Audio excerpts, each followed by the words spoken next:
Papa momo খা মই papa লৈ আহা যোৱা ঠাণ্ডা লৈ যা মমো লৈ আহা মই যদি মৰি থাকিলো মই বহুত শান্তি পালো মই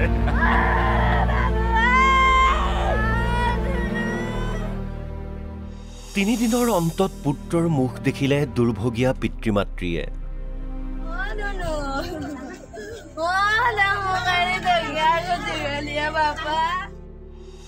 কিন্তু পুত্ৰ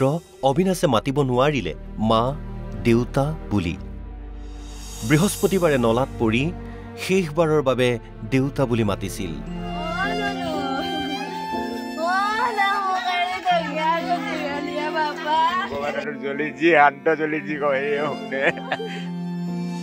অৱশেষত পঞ্চভূতত বিলীন হল অবিনাশৰ মৃতদেহ নিয়তিৰ নিষ্ঠুৰতাত সকলোৰে নিগৰিছে কেৱল চকুপানী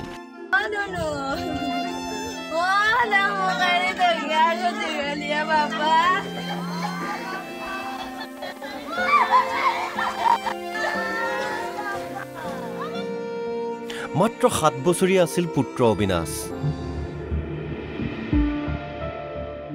বৃহস্পতিবাৰে মমো চাওমিন খাই মুখলধাৰ বৰষুণৰ মাজতেই স্কুটিত পিতৃৰ লৈ ঘৰলৈ গৈ আছিল গৈ থাকোতেই দেউতাকক চাইকেল খুজিছিল পুত্ৰই বাবা তোমাৰ পঢ়া কেনেকৈ পৰীক্ষা কেনেকৈ হৈছে বাবা বাবা পৰীক্ষা ভাল হ'ব কিন্তু বাবা তুমি মোক এবাৰ চাইকেল দিবা না মোৰ দোষবিলাক চাইকেল লৈছে মই যে বাবা পঢ়া ভাল হৈছে না তোমাৰ কৈছে বাবা পৰীক্ষা ভাল হ'ব মই কথা পাতি গৈ আছো মই চলিৰ লগত যাই থাকোঁতে ভগৱানক কি ভাল কৰলাক ভগৱান তুমি জানো ভাল কৰিছো না বেয়া কৰিছো তুমিয়ে জানিবা কি বা এক্সিডেণ্ট হ'ব নিজে ভাবিব পৰা নাই মই নিজে গাড়ী চলোৱা ইমান ভাল গাড়ী চলাম মোৰ নিজৰে কি হৈ গ'ল নিজে ভাবিব পৰা নাই মোৰ কি হ'ল মোৰ চলি যদি থাকিলো মই যদি মৰি থাকিলো মই বহুত শান্তি পালো হয়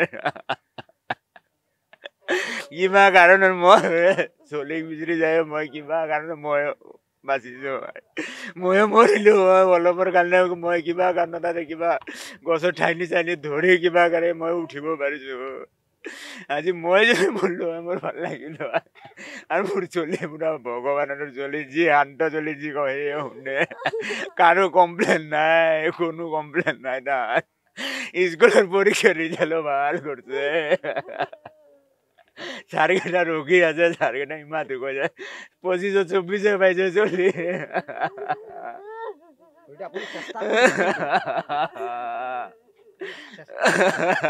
মোৰ চলি মোক যুদ্ধ কৰা গৈ যেনেকুৱা সোমাই তাৰ কথা ৰাখিব চেষ্টাই কৰোঁ মই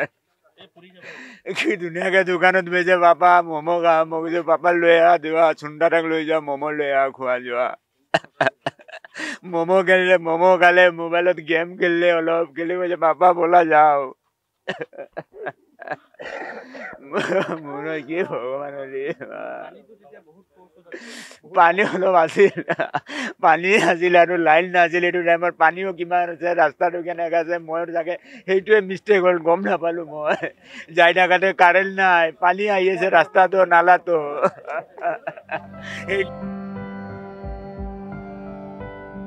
কিন্তু দেউতাকে কিনি দিয়া চাইকেল চলোৱাৰ সপোন হৈয়ে ৰ'ল স্কুটিৰ পৰা নলাত পৰাৰ পাছত শেষবাৰৰ বাবে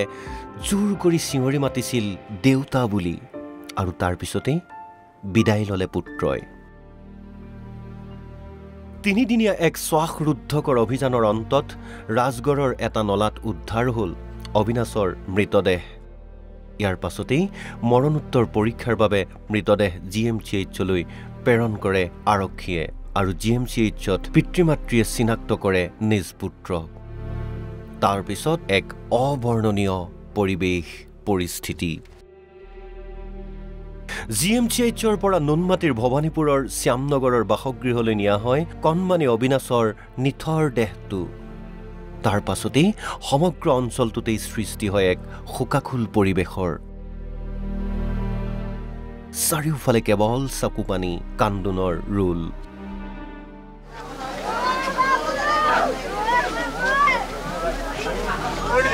পুলিচে ৰাখিবা মই যদি কথা পাতি গৈ আছো মই চলিৰ লগত যাই থাকোঁতে ভগৱানক কি বা কলাক মই ভগৱান তোমাক তুমি জানো ভাল কৰিছ না বেয়া কৰিছ তুমিয়ে জানো। অৱশেষত শ্যামনগৰৰে এখন শ্মশানত সৎকাৰ কৰা হয় কণমানি অবিনাশৰ নিথৰ দেহ আৰু সকলোকে কন্দুৱাই এই পৃথিৱীৰ পৰা চিৰ বিদায় ল'লে কণমানি অবিনাশে। আধৰুৱা হৈ ৰ'ল পুত্ৰক লৈ দেখা পিতৃ মাতৃৰ সপোন।